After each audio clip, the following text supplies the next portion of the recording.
So in case you missed the Mabinogi April Fool's event, let me just fill you in on what it was. They said everything relating to Unreal Engine was a big April Fool's joke.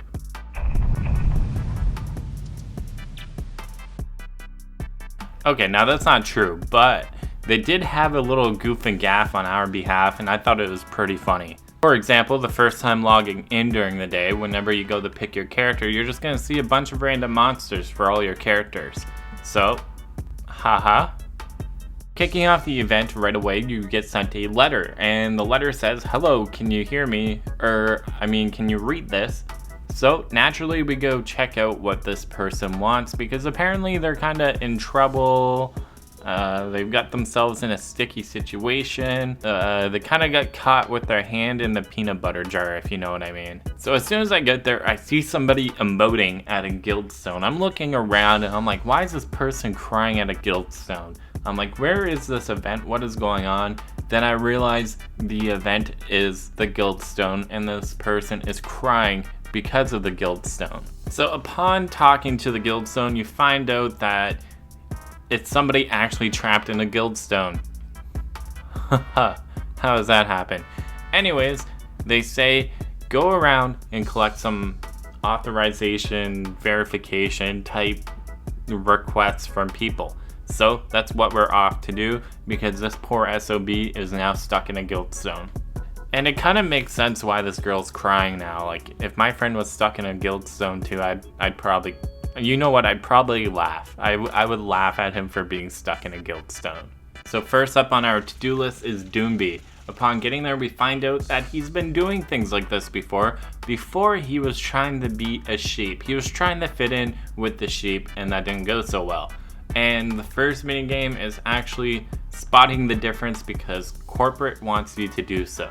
Now, I'm not gonna lie, some of these differences were pretty easy, is spotting like the differences in the skill image, but some of them caught me a little off guard. I actually had to scroll through my goddamn skill list to see what was different. So good on them. They actually got me stumped with that one. But I said, ho, after this one, they're not gonna get me again. I'm not falling for no April Fool's goof and gaff. Not me, no. So after solving that, we're on our way to go see good old Fergus. Boy, this is gonna be interesting.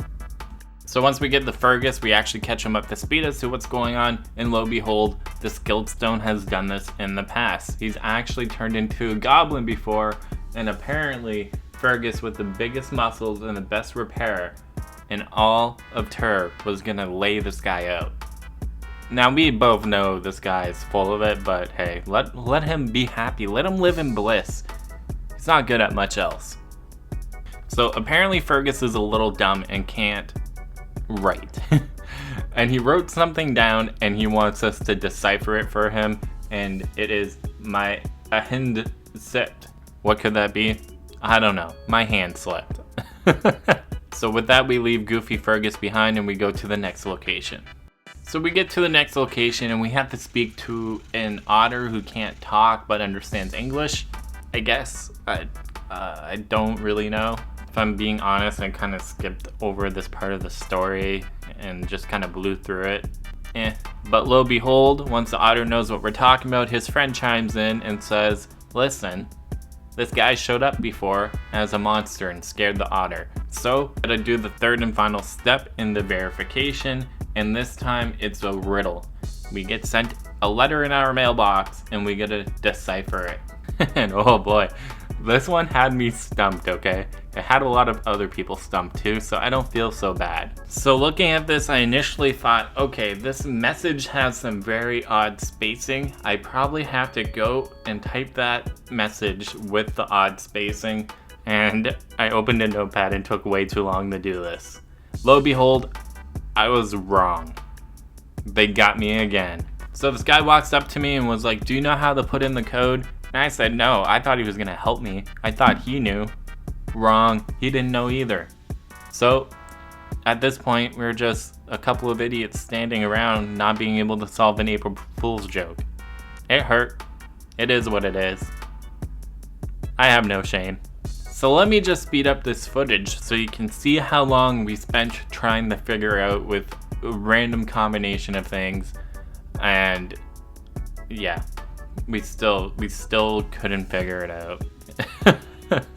So this guy had a big brain idea. He said, forget this nonsense. I'm not gonna try and use my brain power. I am just gonna use a bugle and figure it out that way. Now, once using it, of course, you got some trolls, but we found out the answer was 401. What is that? It's the day of April Fools. I don't know why I didn't think of it.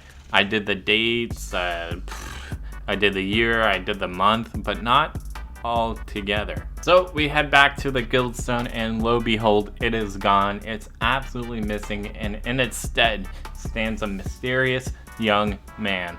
Now it's actually, it turns out this guy's a new GM, and you know, sometimes when you stay up all night, you play video games, or you work too much, or you know, you don't balance your sleep life work schedule, you get a little tired. So it turns out this guy made a typo in one of his GM commands and turned himself into a Guildstone, and it was our job to help him. So overall, we all saved a GM from being trapped in a piece of stone for eternity.